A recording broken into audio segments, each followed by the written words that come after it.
نعقل لها واحد النهار عطاونا النتيجه نتاع الاختبار، نورمالمون كانت تاع اللغه العربيه. المشكله هي ان ديجا كان على بالي بلي ما راحش ندم مليح. كي شفت النتيجه هذيك درت واحد الحاجه بيزار، درك راني عاقل عليها ودرك راني مشوكي منها. بديت نضحك والله صح، بديت نضحك جاهد زعما صح. بزت عيط لصحابي وكاع كنا نضحكوا مع بعض. يا صح برا كنت نضحك وكاع، بصح لداخل كنت سيبون لاك حدي، كنت كاره حياتي. ماشي باسكو هذيك هي اول نتيجه شينا ديتها، بزاف النتائج من قبل ديتو شينين عليها. صح الحاجه اللي جات ديفيرون هذه المره هذه هي اني ما كنتش حشمان ولا مثلا زعفان من الريزلطه هذه، كنت سيمبلي كاره حياتي من كانت ماشيه في هذاك الوقت هذاك. شغل بدا يجيك هذاك الاحساس هذاك على بالي بلي انت جاك شغل تحس روحك عارف تقدر دير خير من هكا، صح مهما دير ما تلحقش وين راك حاب. هذيك الليله هذيك نعقل عليها، رحت للدار شعلت البيسي نتاعي وكتبت كيفاش دير ريمونتادا في القرايه، حرفيا كيما هكا كتبتها. وديسيديت من هذاك النهار هذاك اني نخلي هذه النقطه هي نقطه تحول في حياتي. درك نجي لك انت على بالي بلي راه يجيك هذاك الشعور نتاع تشوف روحك تقدر دير خير من هكا، ما يهمنيش انا واش مجال راك فيه، تحس روحك تقدر دير اكثر في هذاك المجال اللي راك فيه انت ياك. اذا راك تحس هذا الاحساس هذا راني حاب نبشرك بلي هذا الفيديو هذا ليك، باسكو من هذيك الليله هذيك قدرت نتحول من انسان عادي يا ربي جبت 9/8، زعما اذا قرا مليح يجيب 9/8 المعدل الاول في الكلاس نتاعي في امتحان البكالوريا، وقدرت اني ندير صوالح واحد اخرين ابار القرايه عنده علاقه بالقران، مثلا فيديو اديتينغ قدرت اني نتعلمها في مده قصيره. مهم مازال كاين الخير ومازال نتعلم اكثر، يعني حاب نوصل لك هذه النقطه هذه. نورمالمون درك راك تكون شفت بعض من الفيديوهات نتاعي، نورمالمون راك تعرفني انا انسان ما نحبش نغلف لك المعلومه بالذهب ولا نعطيك معلومه اللي راك حابها نتايا ولا نجاملك، خاطرش على بالي تكون شفت بزاف الناس غيري يعطوك نصائح على كاش معلومات ولا كاش ميثود، معناتها هذيك الميثود ما تنفعكش. انا انسان ماشي كيما هكا، انا اللي كاينه نقولها لك، انا الحاجه الصعيبه نقولها لك والحاجه السهله نقولها لك. سيرتو اذا كنت طالب بكالوريا، هادو 3 صوايح اللي حتشوفوا في هذا الفيديو هذا ناكد لك باللي جامي تكون سمعت عليه، باسكو بزاف الناس ما يقولوهوش، وناكد لك باللي غادي ينفعوك بزاف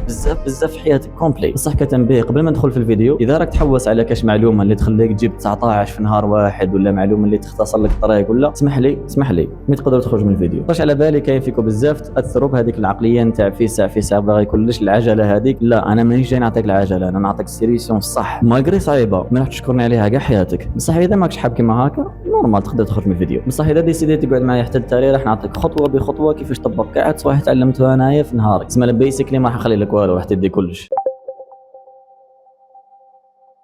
اذا شفت اي حاجه مختلفه في السيراب عرف باللي هذه المره الثالثه اللي راح نصور هذا الفيديو هذا. حرفيا مشيت لاصال ووليت من بعد عرفت باللي خصني هذا البارتي هذا نحيتها من التليفون. اذا راك تيجي اليوم عندك الباك العام الجاي سيريون تكون سمعت هذو جوج نصائح هذو. كاين اللي يقول لك في الصيف اقرا وبدا القرايه بكري باش تلحق العام الجاي بكري، وكاين اللي يقول لك في الجهه الاخرى الصيف نتاعك روح سافر فيه، حوس فيه، ارتاح. انا راني جاي نقول لك حاجه واحده اخرى خلاف، انا جاي نقول لك الصيف تاعك ما ترتاح فيه ما تقرا فيه. يا ضر الخرجه يا ضر، معليش تا اصبر معايا شويه درك وراح نفهمك. نبداو بالنقطه الاولى، كيقول لك شي واحد الصيف نتاعك روح ارتاح فيه، سافر، العب. هنا راه تريتي فيك شغل انت باطري، راك فاهمني؟ شغل واش خصك دير هي انك تمشي تشارجي روحك وصاي الباك راه في الجيب. مي درك راني حابك تسقسي روحك واحد السؤال مهم بزاف. ملاحظه قبل ما نسقسيك السؤال، اعرف باللي اي سؤال نسقسيه لك في وسط الفيديو هذا ولا اي حاجه نقول لك ديرها مهمه بزاف.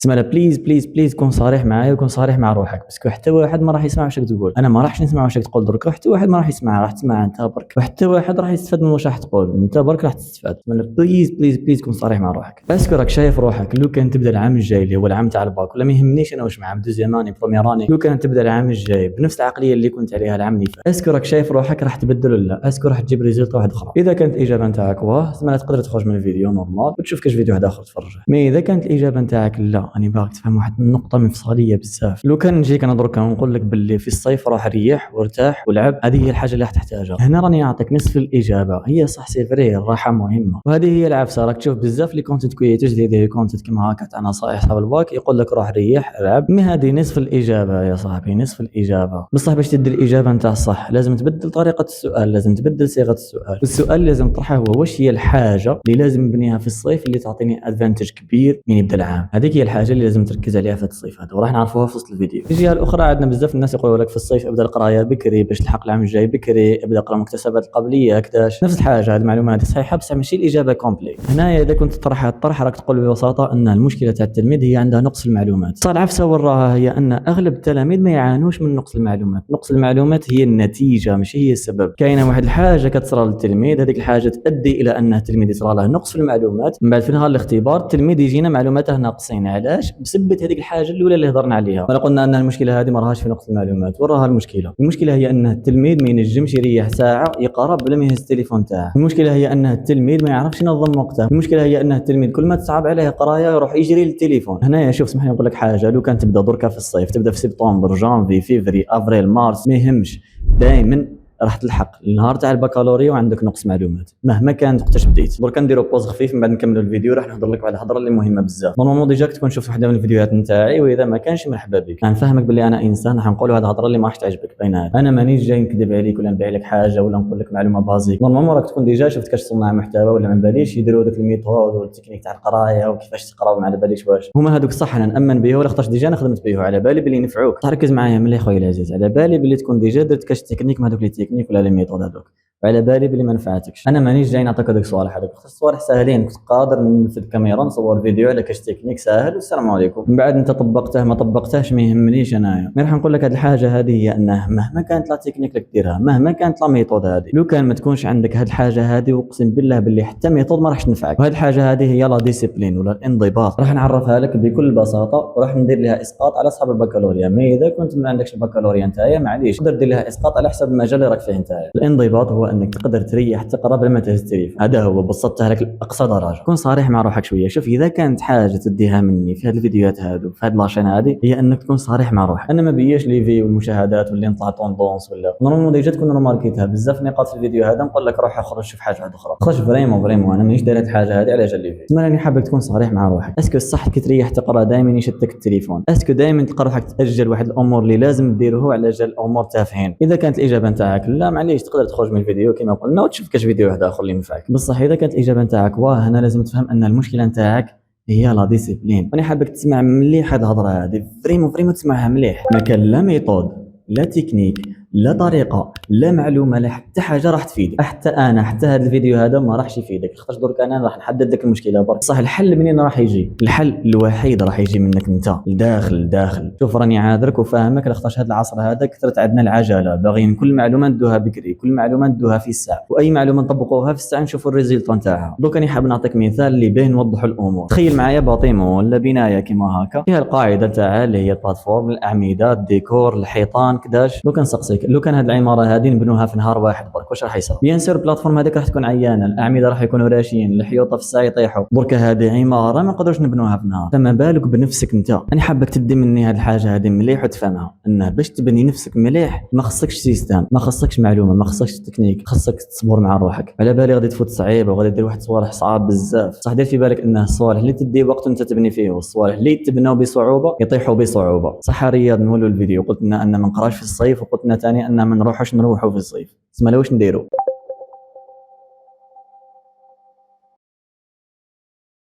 صح معليش خليني نحكي لك بعد واش صار العام تاع الباك من بعد نحكي لك واش غادي دير. انا ما بديتش نقرا الباك نتاعي بكري، بديت كي بقى 3 شهور للباك. في الشهرين الاولى نتاع هذوك 3 شهور في البدايه ما روحش ديريكت نقرا المات فيزيك ما باليش، لا هذوك الشهرين الاولى كنت نبني واحد الحاجه اللي هي البلاتفورم في المثال اللي هضرنا عليه قبيلات. هذوك الشهرين هذوك نتعلم فيه كيفاش نتعلم كيفاش ننظم وقتي، كنت نحاول اني نكون ديسيبلين اكثر. من بعد كي كملوا الشهرين حسيت روحي باللي صح بنيت هذيك القاعده هذيك المليحه. في الشهر التالي قدرت اني نطلع البليات نتاعي، قدرت اني نبني الحيوطه نتاعي، وفي الاخر قدرت اني نتحصل على معدل البكالوريا معدل جيد زعما نقولوا لا باس. صار واش نفهمك علاش حكيت لك هذه الحاجه هذه. تخيل برك لو كان هذيك الحاجه اللي بنيتها في هذوك شهرين هذوك، تخيل معايا لو كان بنيتها من الصيف. مانيش نقول لك لو كان بديت القرايه بكري، لا فهمني، راني حاسب اللي كاين واحد الانرجي راه تمشي بيناتنا، ما لا فهمني، حاول انك تفهمني. تخيل معايا لو كان في الصيف نتاع العام تاع الباك نتاعي انفيستيت في اني نكون ديسيبليني ودخلت في البدايه تاع العام ديجا باني هذيك البلاتفورم هذه. تخيل معايا لو كان هذاك الشهر التالي اللي بنيت فيه الاعمده والحيطان وكداش.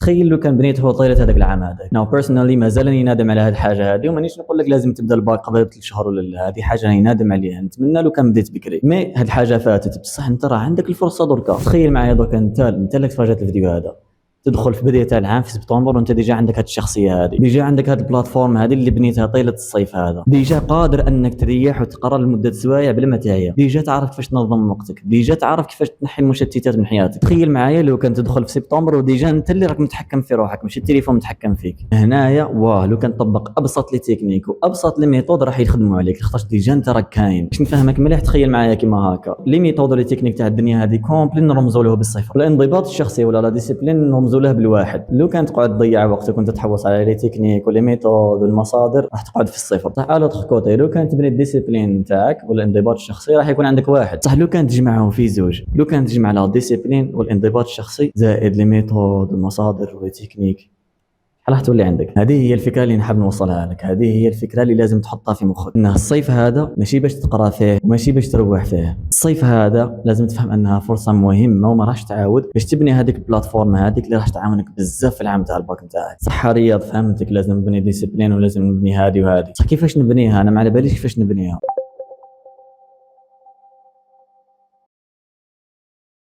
ما تخافش خويا العزيز راني هنا نفهمك، بصح اولا انا حابك تفهم حاجه ثانيه، انه كامل المعلومات اللي راح نقوله لك دركا لو كان ما تطبقهوش خويا العزيز ما راح يصرى والو. هي تبان لك بلي معلومه بازيك باينه هذه ما راح يصرى لي والو لو كان ما نطبقهوش كذا. انا حابك ديرها في مخك، ما تستعجلش الامور وما تستهنش بالامور، ودائما نحبك تحوس على المعلومه الصعيبه، المعلومه اللي صح تسحق مجهود باش تستاهلها، خاطرش هذيك هي المعلومه نتاع الصح، اما الاخرين كاع راه يكذبوا عليك راهم ديجا راك تكون ماركيتها. صح البلاتفورم هذه اللي حكيت لك عليها راح تكون من 3 جوانب، الجانب الروحي، الجانب العقلي، والجانب الجسدي. الجانب الروحي هنايا راه يتمثل في علاقتك بربي وعلاقتك بالقران. لازم تفهم حاجه ان ربي ديجا حط لك سيستم في كل يوم وين تقدر تعبر لا ديسيبلين نتاعك ولا الانضباط واللي هم الصلوات الخمس. تخيل معايا ديجا ربي حط لك في وقت فيكسي كل يوم صباح لازم ديروه. هنا هذه لو كان توظب على هذه الصوالح هذو باين راح تبني الديسيبلين تاعك. مستحيل نلقى بنادم ما يصليش في الوقت نتاعه ماشي ديسيبلين. ثانيا حاجه مليحه بزاف لو كان تحفظ القران، وعلاش؟ خاطرش القران باش تحفظه لازم لك استمراريه، لازم لك تكرار، لازم لك تبان كل يوم، لازم لك ريبيتيسيون. شغل هذه الحاجه هذه راح تخليك واجد في العام تاع الباك نتاعك، ديجا راك واجد، ديجا راك باني هذيك القاعده نتاع الديسيبلين. الجانب الجسدي هنا نورمال تكونك عرفته، هي انك تريني سواء كان في لاصال ولا في الدار نتاعك ولا ما كانش عذر، المهم دير جهد عضلي في النهار نتاعك. لازم تفهم ان كل ريبيتيسيون ولا كل سيونس ديرها مور الحد نتاعك، مور ما الجسم نتاعك صاي يعيا ويضموندي الراحه، راك تزيد في الديسيبلين نتاعك، راك تزيد في الانضباط الشخصي نتاعك، واللي راح يفيدك بزاف في المومون تاع القرايه. وبلا ما نهضروا بنادم اللي يكون في صحته ويكون شاد صحته مليح راح يقدر يركز اكثر من بنادم اللي ضعيف ولا اللي سمين مثلا. العمود الثالث اللي هو العمود العقلي اللي هو عمود مهم بزاف بزاف بزاف وسبيسيال وتقدر تانفيستي فيه مليح في الصيف، وهي انك تتعلم كيفاش تتعلم، ماشي تقرا المات ولا الفيزيك ولا سيونس ولا مباليش، لا تعلم كيفاش تقرا المات، كيفاش تقرا التاريخ، كيفاش تحفظ الحاجه، التكنيك ولا ميثود، طري ساندويتش، تايم تيبل، بيست ريبيتيشن، ريد اند ريكول. لو كان تجمع هذو 3 اعمده في 3 راح تكون جمعت بين الديسيبلين وبين لي ميثود نتاع القرايه والسكيلز، وراح تدخل في بدايه العام الجاي ان شاء الله ديجا تكون باني هذيك الشخصيه اللي تقرا، وديجا يكون عندك طرق كيفاش تقرا، ما راح تكون افونسي بزاف والله العظيم. واذا كنت مازال ما فهمتنيش رغم اني حاسس بلي راك فاهمني راح نعطيك مثال. تخيل معايا الباك هذا هو عباره عن حرب صاي، والموعد نتاع الحرب هذا في جوان العام الجاي، وانت يا شاب عادي عمره ما قاتل في حياته، عمره ما شد سيف في حياته، راك باغي تدخل هذه الحرب هذه. صح الحرب هذه باقي لها عام برك، واش هي اول حاجه لازم ديرها؟ الطركه. اول حاجه لازم ديرها هي انك تروح تشري سيف وتشري الدرع، ما يهمنيش اذا كانوا رخاص ولا الكاليتي نتاعو عيانه، المهم تشري السيف وتشري الدرع. مستحيل تدخل الحرب وانت عندك غير يديك برك. صح مور ما شريت السيف والدرع نتاعك واش تروح دير؟ موراها تمشي تدرب على الفنون القتاليه مع اصحابك مع الجيوش نتاعك. نورمالمون دوكا راك فهمتني ياك؟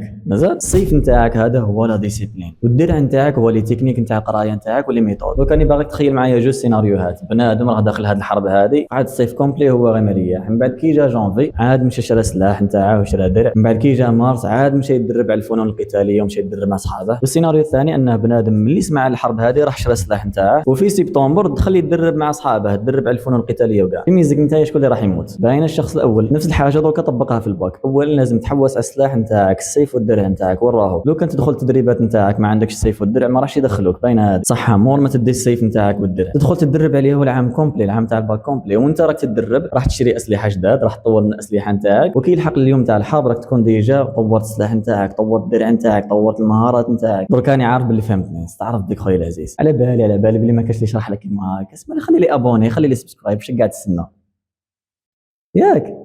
انا هو افضل صانع محتوى في الجزائر. صح مادام قلت لي بلي انا هو افضل صانع محتوى في الجزائر راح نقول لك واحد الحاجه اللي ما كاش بزاف اللي قالوها لك، على بالي بلي ما سمعتهاش من قبل. انفو تدخل لا ديسيبلين في حياتك وتتعلم هاد المهارات اللي قلت لك عليه راح تولي عندك واحد المتعه كبيره. لو كان تقرا راح تولي كي تريح تقرا تحس بواحد المتعه كبيره. دونك على بالي بلي تحس بلي نكذب عليك. صبر كيما العاده باش نبسط لك الامور نضرب لك مثال. تخيل معايا راك تلعب لعبه وراه عندك الشخصيه نتاعك ولا الكاركتر وديجا يكون عنده ليفل، بصح كل ما تلعب اكثر كل ما تزيد له في الليفل نتاعه، كل ما تشري سكينات جداد، تشري اسلحه جديده، تقاتل وحوش كبار، راح تحس روحك مدمن على هذه اللعبه هذه. راح تحس روحك لو كان تفوت عليها يوم كومبلي ما تكرهش. نفس الحاجه غادي تجيك في القرايه. لو كان طبقت صح اللي نقوله لك غادي تدخل في بدايه العام ديجا تكون عندك ادفانتج، غادي تشوف المهارات نتاعك تتطور، وتشوف الوقت اللي راك تقعد فيه باش تقرا تشوفها يزيد، غادي تشوف النقاط نتاعك يزيدوا، وهنايا غادي تولي القرايه ممتعه بزاف بالنسبه لك، ممتعه اكثر من اللعبه هذيك. خاطرش علاش؟ خاطر الشخصيه اللي كنا نحكوا عليها في اللعبه هي شخصيه خياليه بصح درك شكون اللي راه يتطور؟ راك تطور انت. شوف مانيش جاي نطيح عليك خشين ونقول لك انا ديجا ديسيبليني ودرت بزاف في حياتي، درك مازال نطور ومازال باقي بزاف ان شاء الله، وراح تشوف وتشوفوا معايا بزاف بزاف. بصح درك راني ندير واحد الصوالح اللي حرفيا ما كنتش نتوقع من قبل اني نقدر ندير هاد الصوالح هادو، من هو درك كيما هكا صناعه المحتوى. وراني فرحان لخاطرش راني نشوف روحي كل يوم راني نزيد نطور، كل يوم راني نزيد نفيد اكثر الناس، كل يوم راني نزيد نفيد روحي ونفيد الناس معايا. نفس الحاجه صارت لي في هذوك شهرين تاع العام تاع الباك نتاعي، ونفس الحاجه راه تصرا لي دركا، ونفس الحاجه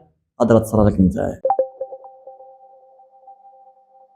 دركا نجو لاخر فقره في هذا الفيديو هذا، وهي كيفاش طبقت الصوالح هذو في النهار تاعك. صح، راني حاب نقول لك واحد الحاجه، مادام لحقت هذه النقطه هذه من الفيديو سمعنا انت ديجا بنادم راك حاب تبدل، ومادام لحقت هذه النقطه من الفيديو ثاني على بالي باللي ما راكش تقول برك، ما راكش تقولها برك، راك حاب صح تبدل. اذا حبيت نقول لك باللي اذا كان عندك اي معلومه ولا اي سؤال ولا اي استفسار على اي حاجه تقدر تكتبها لي تحت في التعليقات، ولا تقدر تراسلني في الخاص في انستغرام. برك نقول لك حاجه، قبل ما تبعث لي اي حاجه بعث لي هذا الايموجي هذا باش نعرف بلي لحقت هذه النقطه هذه من الفيديو، راح نتهلا فيك. نجول كيفاش طبقت الصوالح هذو في اليوم تاعك. شوف، اول حاجه راني حابك تفهم اهميه انك تنظم وقت. اهم مهاره اللي تقدر تديها مني واللي تقدر تعاونك بزاف في العام تاع الباك هي مهاره تنظيم الوقت. وكما في المثال نتاع الحرب لازم تتدرب باش تدخل الحرب، ما تقدرش تدخل الحرب غير هكاك حتى دركا، لازم تتدرب على هذه المهاره من الصيف. اهم مهاره لازم تركز عليها في الصيف هذه هي تنظيم الوقت. على بالي في البدايه غادي تجيك صعيبه وما راكش تعرف كيفاش تنظم وقتك مليح، وغادي تكري واحد الجداول عيانه، مي هذه هي النقطه، هذه هي التدريبات نتاعك. كما حكينا في المثال تاع قبيلات، الشخص هذا كيدخل ميدان تدريبات ما راحش يعرف كيفاش يتدرب، ما راحش يعرف كيفاش يقاتل ولا كيفاش يهز السيف ولا كيفاش يهز الدرع. صح، لو كان يحافظ على هذه الحاجه هذه كل يوم يتدرب كل يوم يتدرب، في النهار تاع الحرب غادي يطغى. هذا واش راني حابك دير درك، راني حابك كل يوم تتدرب على انك تنظم وقتك. ماشي شرط تجيبها بيرفكت من الضربه الاولى، معليش تغلط، مي كل يوم زيد، كل يوم زيد حاجه. شوف درك ما غاديش نعطيك جدول ممتاز اللي تقدر تمشي به كاع هذا الصيف هذا، كل واحد عنده حياته. مي درك راح نعطيك المينيموم صوالح اللي لازم يكونوا في النهار نتاعك. اولا انك تنوض وترقد في نفس الوقت كل يوم، ومن الاحسن ان الوقت اللي تنوض فيه يكون الفجر. باين علاش بلا ما نقعد نشرح لك. ثانيا انك تعود روحك دير حاجه صعيبه في النهار نتاعك. هذه الحاجه الصعيبه هذه من الاحسن تكون من هذيك الجوانب نتاع البلاتفورم اللي حكينا عليه قبيله، الجانب العقلي والروحي والجسدي. دونك هذه الحاجه هذه راح تكون فاريه كل واحد على حسابها. يا اما تعود روحك تحفظ القران كل يوم، يا اما تخصص ساعه باش تتعلم كيفاش تعلم وتعلم مهارات نتاع القرايه. المهم في النهار نتاعك دير صوالح صعاب، كل يوم دير حاجه صعيبه. ولو كنت واظب على هذه الحاجه هذه في العام نتاع الباك، صوالح ليش شكون منهم الناس يقولوا لك بلي هذه الحاجه صعيبه وما على باليش واش، تراك تجيك سهله تكون ديجا ولفت روحك انك دير حوايج صعاب. ثالث حاجه هي انك تحافظ على التركيز نتاعك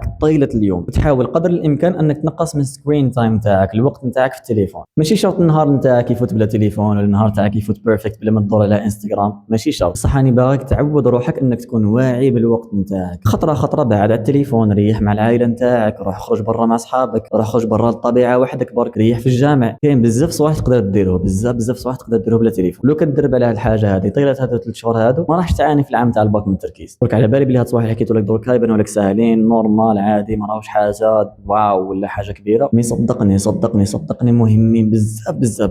المهم درك نكون لحقنا لافان تاع الفيديو. اذا كان عندك اي سؤال اجان ولا استفسار تقدر تكتبها لي هنا في التعليقات، ولا تبعث لي في البريفي في انستغرام راح نرد عليكم كاملين. وثانيا اذا كنت هذه الهضره هذه تسمعها اول مره تسمع الهضره هذه، خلي سبسكرايب، ماك خاسر والو خويا لذيذ. وما تنساش ثاني تمشي للانستغرام تاعي دير ابوني تما، لاخاطش تما راح نولي ننشر اليوميات نتاعي، نولي ننشر الصوالح اللي نتعلمها درك، الصوالح اللي نطور فيهم معاك، راح تفيدك بزاف. ماشي شرط المحتوى نتاعي يكون محسوب اصحاب الباك. وهذه هي في الاخر يعني حابك تعرف بلي هاد الفيديوهات هادو فريمون كيعيو. هذا الفيديو هذا حرفيا صورته 3 خطرات وانا نصورها على مدار 3 ايام. هادشي بلا الايام نتاع المونتاج نتاع والتعامل مع الكونيكسيون، على بالك كي دايره الحيه. مي معليش نوعدك ان الكواليتي غادي ماشيه وتزيد، ونوعدك بلي كلش ماشي وتزيد، وغادي تستفاد بزاف من الفيديوهات هادو. سما ابوني